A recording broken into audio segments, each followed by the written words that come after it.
In one of the most horrifying cases of human captivity, Joseph Fritzl imprisoned his own daughter Elizabeth in a hidden basement beneath their Austrian home for 24 years, beginning in 1984. He repeatedly tortured and raped her, fathering 7 of her children, 3 of whom were raised in the underground dungeon without ever seeing daylight. The space was initially built as a bomb shelter and had no windows, was soundproofed, and could only be accessed through a series of hidden electronically locked doors that Fritzl installed himself. The monster kept up a front by convincing authorities and his wife that Elizabeth had joined a cult, even forging letters to support the lie. But the case was exposed in 2008 when one of the captive children fell critically ill and was brought to a hospital, prompting an investigation.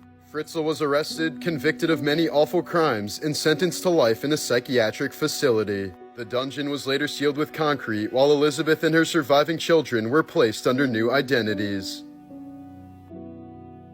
This photo, taken in 1995, shows a young boy carrying his dog while crossing the infamous Sniper Alley in Bosnia. During a 4-year-long siege of the capital, Serbian snipers targeted civilians to instill terror among the population. The siege resulted in the deaths of over 11,500 people, including more than 1,600 children, and left tens of thousands wounded. Children were shot while riding bikes, fetching water, or simply staring out the window, turning daily life into a death lottery. The boy's fate after this photograph was taken remains unknown. In 1994, British Parliament member Stephen Milligan was found dead in his London home under bizarre and scandalous circumstances. His body was partially dressed in women's lingerie with a plastic bag over his head, a cord around his neck, and a slice of orange in his mouth. His death was ruled as accidental, likely the result of autoerotic asphyxiation. Around 5000 BC, a man sat down in the harsh climate of Chile's Atacama Desert and has remained in that position ever since. The extreme dryness of the region naturally mummified the remains, leaving the skin, hair, and clothing astonishingly intact after more than 7,000 years.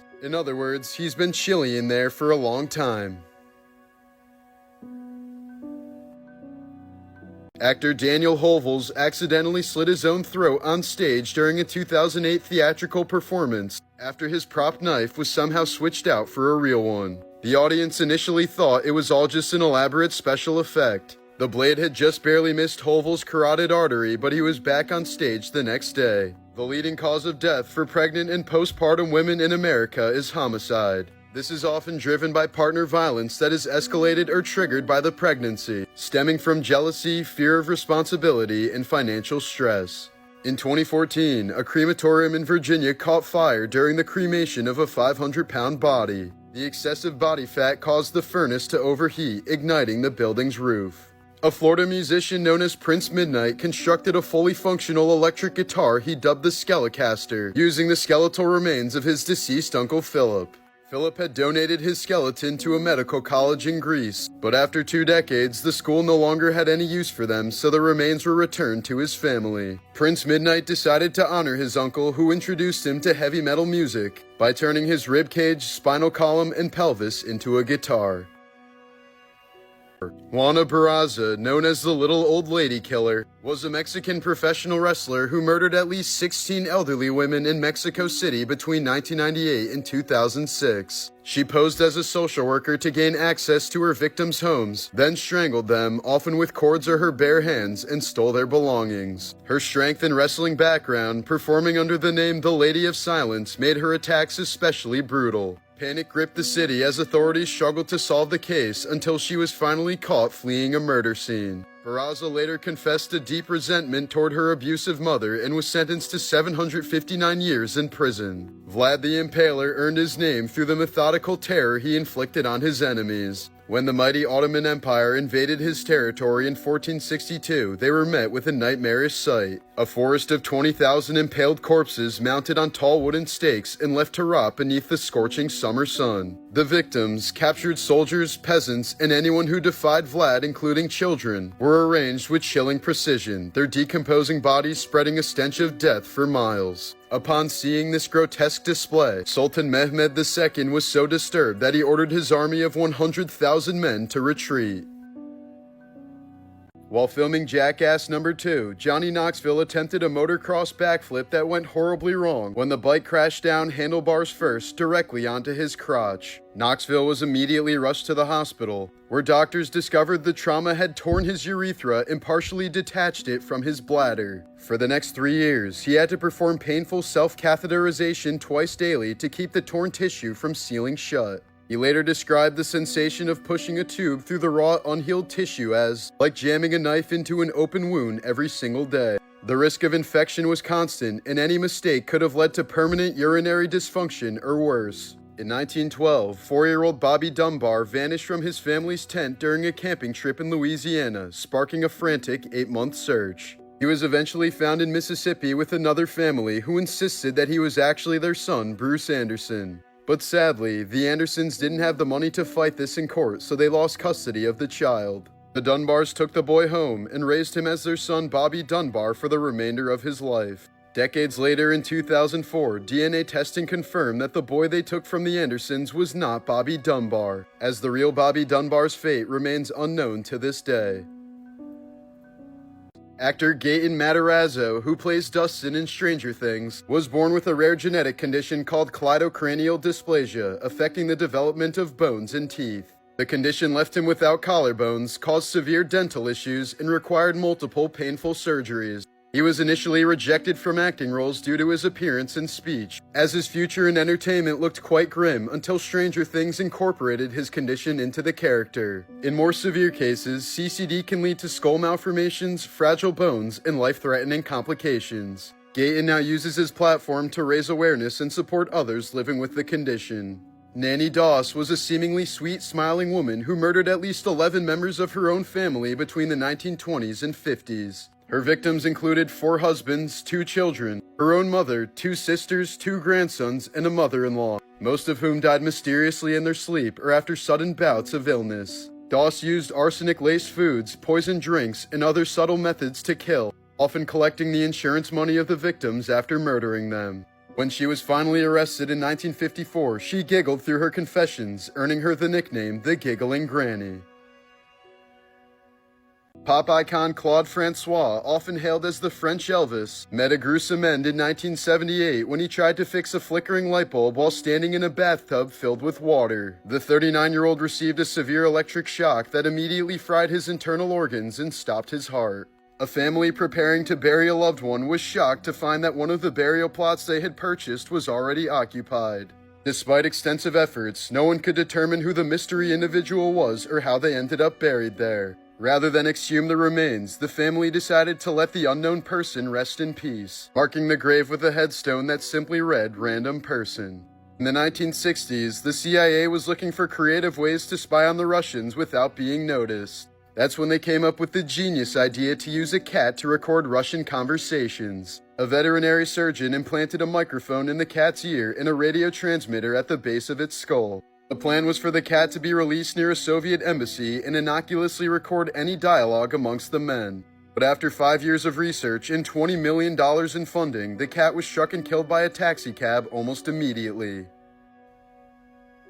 A French woman was scammed out of 830,000 euros after falling for an elaborate scheme involving an AI-generated version of Brad Pitt. It began in 2023 when someone posing as Pitt's mother contacted her online, followed by Brad himself claiming he was battling kidney cancer and desperately needed financial help or else he was gonna die. He sent AI-generated hospital photos showing himself bruised and hooked up to machines. Over time, the woman was manipulated into believing they were in a secret relationship, one he swore had to be kept quiet because of restrictive Hollywood contracts. She even believed they were engaged and that he planned to move to France to marry her. She wired him thousands for fake medical bills and customs fees for luxury gifts that he sent her but never arrived. After her husband divorced her over the delusion, she sent the scammers 775,000 euros she received from the settlement. Despite repeated warnings, she insisted it was true love until she eventually realized she had thrown her entire life away for a fake person.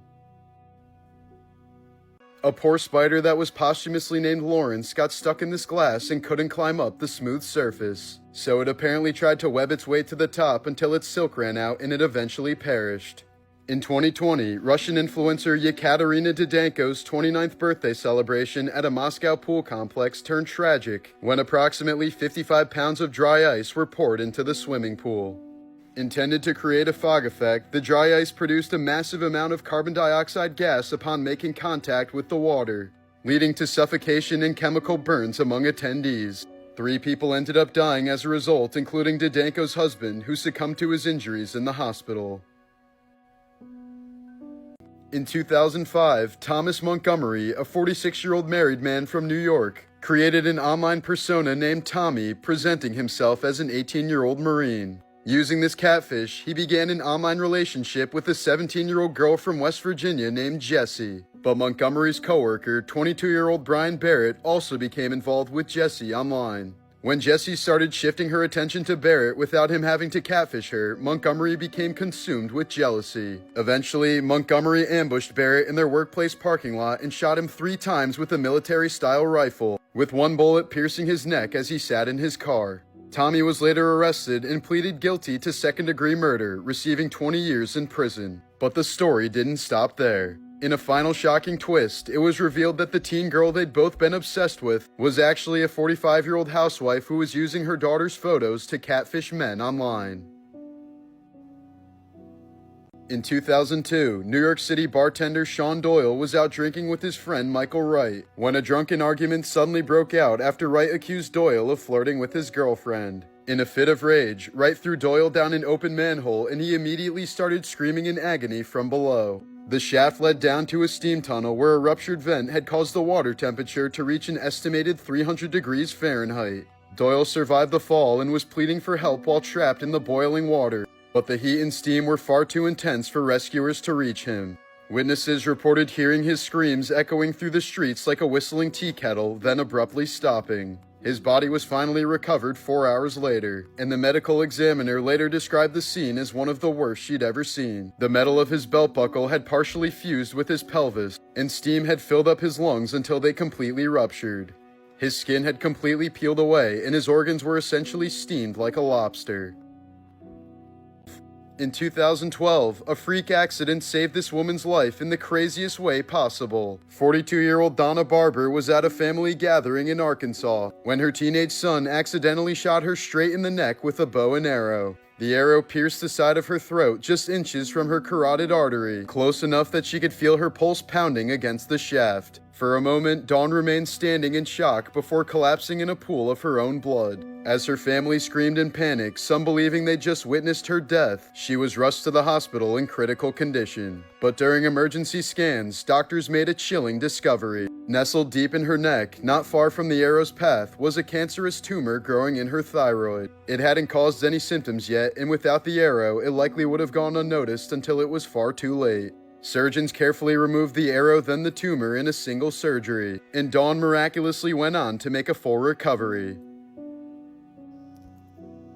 In August of 1993, 4-year-old Derek Roby had been walking alone to summer camp when 13-year-old Eric Smith lured him into the woods under the guise of showing him a new shortcut. Once they were out of sight, Smith strangled Derek until he was unconscious, brutally smashed his head with a large rock, then poured Kool-Aid into the boy's wounds. Before fleeing the scene, Smith removed one of Derek's shoes and scattered the contents of his lunchbox all around him, creating a disturbing and almost ritualistic display that baffled investigators. The child's body was found later that day, just yards from the park he never made it to. Smith later confessed and was tried as an adult despite his young age, receiving 9 years to life in prison. He was denied parole 10 times over the years, with Derek's family attending each hearing to oppose his release. After 27 years behind bars, Smith was finally granted parole in 2022, sparking debates about whether someone capable of such violence at 13 can ever truly be reformed.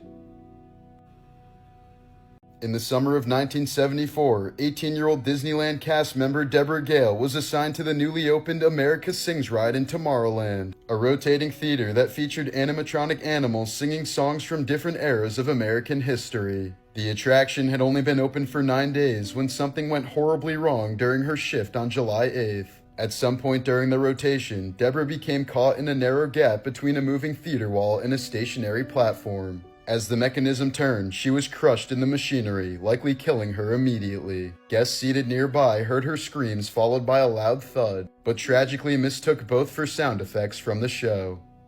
In 2009, a member of Al-Qaeda attempted to assassinate Saudi Prince Mohammed bin Nayef by hiding a pound of explosives inside his anus, an unprecedented tactic at the time. Disguised as a remorseful militant surrendering during Ramadan, the terrorist was allowed close access to the prince and even passed through metal detectors without detection. Once face to face, he detonated the device, but his own body absorbed most of the blast, killing him instantly while only slightly injuring the startled prince.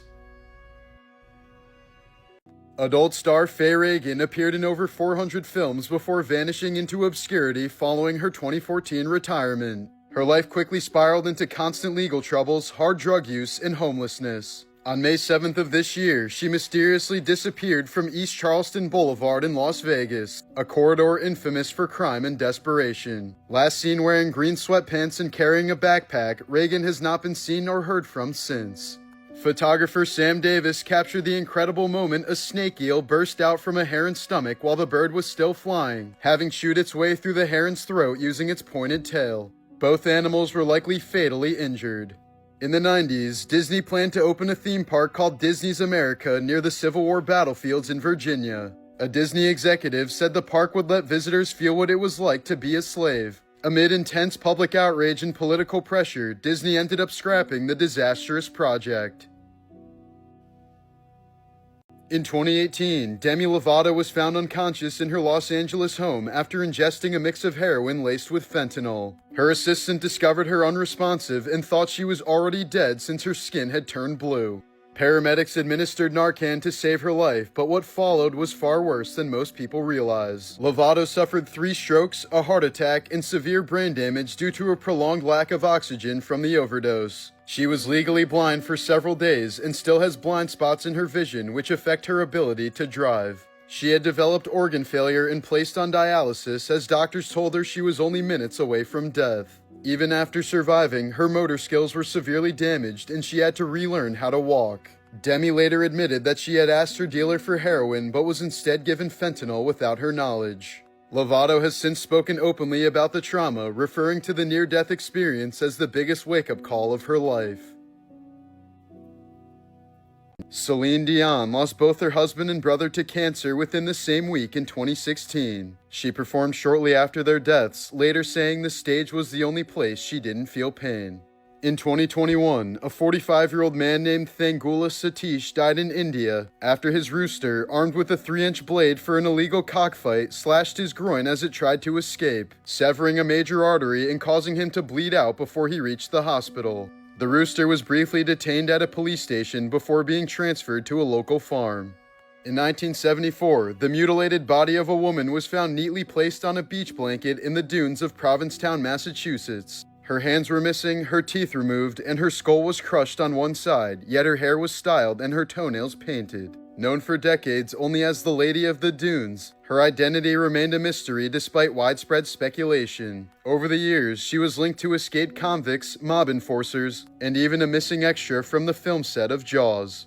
Finally, in 2022, nearly 50 years later, forensic genealogy identified her as 37-year-old Ruth Marie Terry from Tennessee, and her husband, a con man with a dark past, was named the likely killer. Beloved by millions, Latina singer Selena was on the verge of global superstardom when cracks began to show behind the scenes of her fame. One of her most devoted fans, Yolanda Saldivar, had pushed her way into Selena's inner circle, first as president of her fan club, then as manager of her boutiques. But what began as genuine admiration eventually spiraled into obsession and control.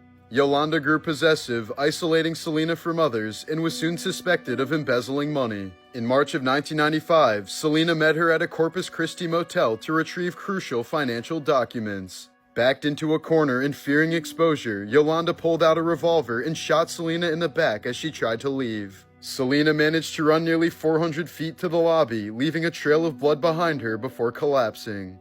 With her final breath, she named her killer as Yolanda Saldivar, the woman who was once her biggest fan. During a pro wrestling tag team match in 2015, Rey Mysterio delivered a routine dropkick intended to set up his signature 619 move against Pero Aguayo Jr., but Aguayo slumped lifelessly onto the ropes. Unbeknownst to everyone at first, Aguayo had suffered a fatal cervical spine injury, likely caused by the whiplash to his neck from the dropkick. The match eerily continued on for several minutes before anyone realized that something was seriously wrong. Aguayo was soon rushed to the hospital, but was pronounced dead shortly afterwards. The cause of death was later determined to be cardiac arrest, due to a cervical stroke caused by 3 fractured vertebrae. The coroner stated that the fractures took place at 2 different moments of impact and that Aguayo died almost immediately. Although Mysterio bore no blame, the incident left him devastated since Aguayo had been his longtime friend. It remains one of the only times a pro wrestler died during a match from in-ring trauma. When Steve Burns suddenly left Blue's Clues in 2002, dark rumors quickly began to circulate, including claims that he had vanished in a tragic accident or died from a heroin overdose. In reality, he simply felt that it was time to move on as he began balding and could no longer see himself on a children's show. The day after filming his final episode, Steve shaved his head and stepped away from the cheery world of Blue's Clues, retreating into obscurity to pursue a somber indie music career. The death hoaxes that followed weighed heavily on him, intensifying his struggles with depression and casting a long, unexpected shadow on the legacy he left behind. In 2002, reclusive hoarder Bruce Andrew Roberts shot and killed an intruder who had broken into his home. Instead of reporting the incident, Roberts hid the body in a spare bedroom, covered it with a rug, and used over 70 bottles of air freshener to mask the smell. He lived alongside the mummified corpse for 15 years until it was finally discovered during a cleanup after his death. At age 43, French journalist Jean-Dominique Bauby suffered a bad stroke and became paralyzed. He ended up being diagnosed with the nightmarish condition of locked-in syndrome, where his mind was fully intact, but he couldn't move any part of his body except for one of his eyelids. Bobby eventually blinked out a 130-page novel that was a bestseller, passing away just 2 days after it was published. Creator of Naruto Masashi Kishimoto endured a grueling work schedule that pushed him to the brink of physical and emotional collapse. He routinely worked up to 20 hours per day, leading to several hospitalizations, and even missing the birth of his own child due to crushing deadlines. By the final arcs of Naruto, he admitted to feeling emotionally numb, simply trying to survive the demands of the series. Writing certain death scenes took a drastic personal toll on him, and he received constant death threats from fans over controversial plot decisions. Much of his work was inspired by feelings of deep isolation and insecurity, stemming from his youth and the constant comparisons to his twin brother. These personal struggles bled into Naruto's themes of loneliness, rejection, and the desperate need for acknowledgement. In 1992, Pepsi launched a promotion in the Philippines called Number Fever, offering 1 million pesos to anyone with the winning bottle cap number, a life-changing prize for most people in the country at the time. On May 25th, the winning number announced was 349, but due to a printing error, over 600,000 caps with that number had been distributed. Thousands of people thought they had won, only to be told their prizes wouldn't be honored, and chaos quickly ensued. Riots broke out, Pepsi trucks were bombed, and at least 5 people were killed, including a mother and her child when a grenade was thrown at a delivery truck. Pepsi offered small consolation payments, but the damage was done. The scandal became one of the most infamous marketing disasters in history, and Pepsi never fully regained public trust in the Philippines.